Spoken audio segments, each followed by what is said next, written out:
नमस्कार दर्शक बंधु स्वागत करुछि आजिर राशिफल कार्यक्रम को। आसुन जानिबा 2024 मसीहा मार्च मासटी बिच्छा राशि व्यक्तिविशेष मानकर किपरि कटिबो। बिच्छा राशि आर्थिक प्रसंग में समस्या दूर होगा फल आपणकर संचय प्रभावित हो पारे।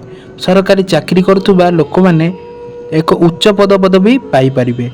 परिवार सदस्यों स्वास्थ्य प्रति विशेष जत्न दियंतु। अतीत में आपण द्वारा करा जाइतिबा भल कार्य पई प्रशंसित हेबे। विदेश में अध्ययन करुवा किंबा अनुसंधान करुवा शिक्षार्थी भल सफलता पाइबे। गृहर पुनः निर्माण पई योजना प्रस्तुत हेबो।